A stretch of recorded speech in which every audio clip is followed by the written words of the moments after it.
Change is inevitable.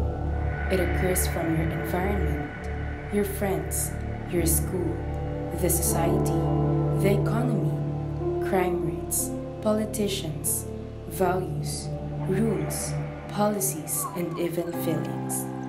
Almost everything changes, and it's because of the different factors that may trigger it and cause a different outcome. We will be focusing on the changes that have happened within the parameter of education from the pre-colonial period to the present age. Our team had access with Amira Abinuman, and she shared some insights how education was during the pre-colonial period.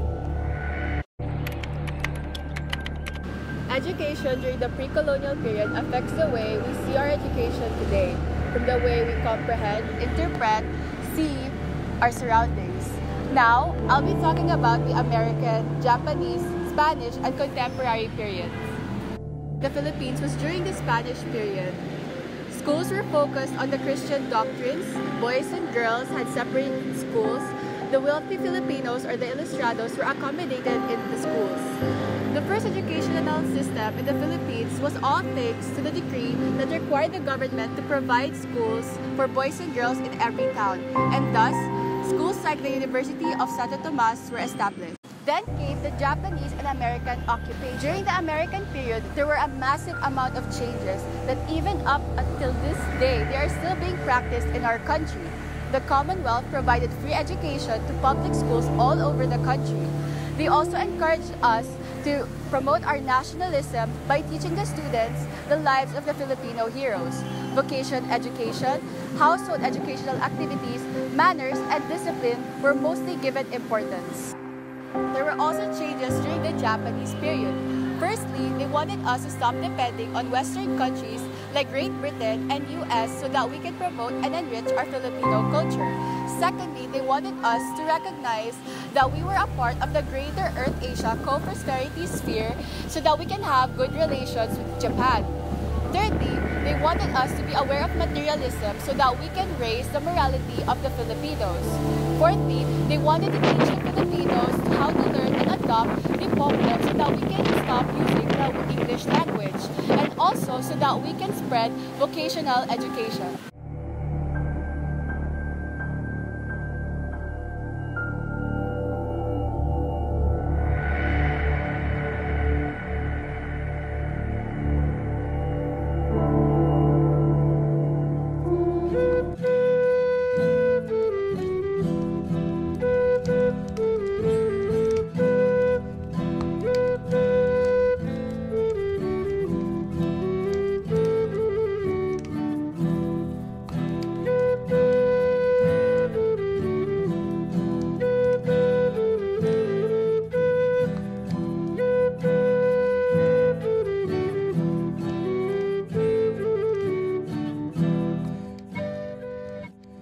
The next two pictures were taken during the American period.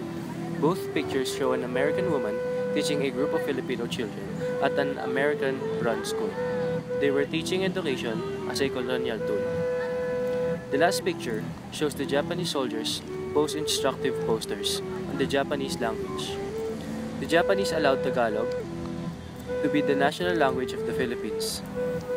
A pared-down 1,000-word version of the language was promoted and to be learned rapidly. Our education system during the contemporary period was patterned after the American system, which used English as the medium of instruction. It is subdivided into two parts, namely the private and public, which follows four stages: pre-primary, primary, junior high school, and senior high school.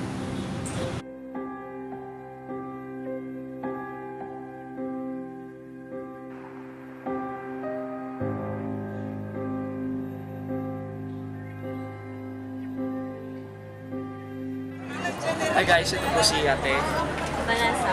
So Ate Vanessa, what are your insights regarding the education system?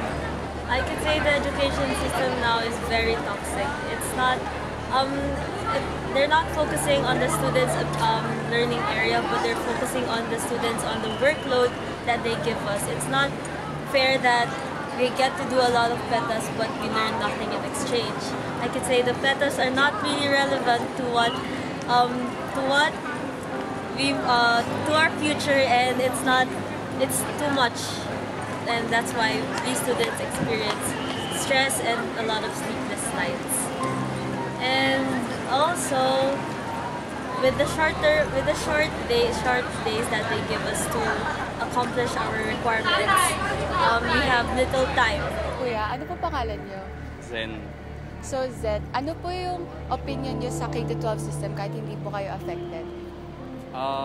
Yung K-12 system, okay lang naman siya. In the first place, kahit sabihin ng mga tao na hindi ready ang Pilipinas, ganoon naman talaga pag mag-a-adjust from something new, no?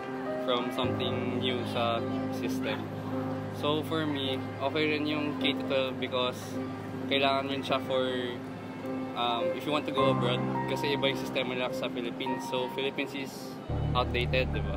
So yeah, kasi kami as 5th year graduating, ma-affect kami dahil hindi kami affected ng K-12. Parang may hahanapan yung employers namin na wala na sa amin, hindi namin nakuha.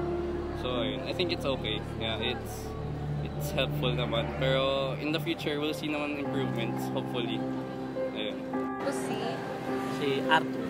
Ano po yung opinion niyo sa educational system ng Philippines? Okay naman siya. Kasi nagkaroon tayo ng yung K-12.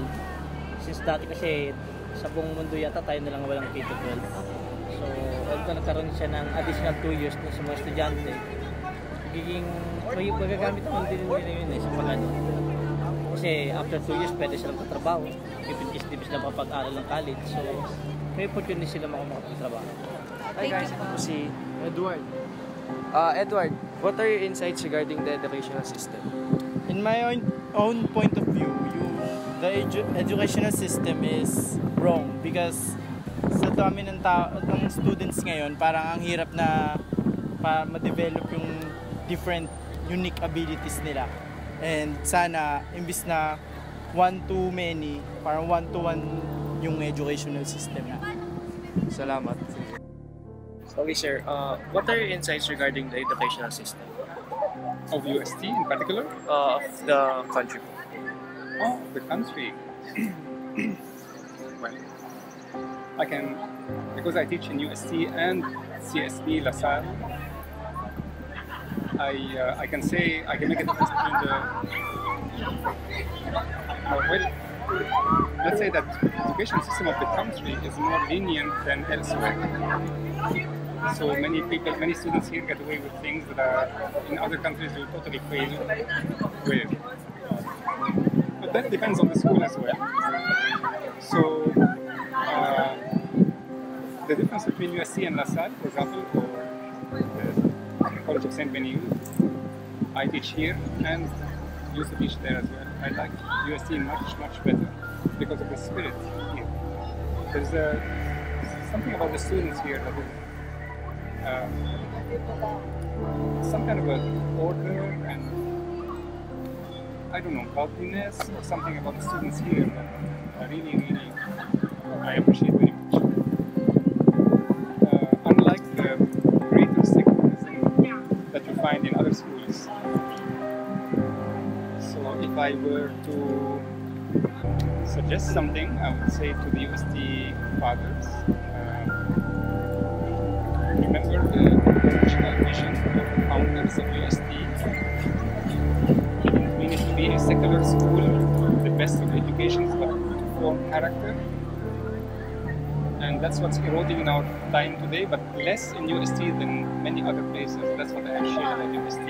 UST has still upholds moral values, Catholic teachings, whereas other Catholic schools in the country kind of relegated that to a very secondary to prioritize standards of education. I would say standard of education is fine, but without the compromise of moral values. Other question? Thank you. The Philippine education changes and develops as time passes by.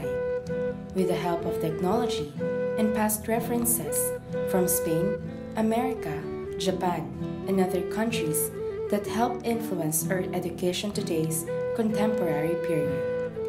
Things have changed, and things will continue to change for the better without forgetting who we really are.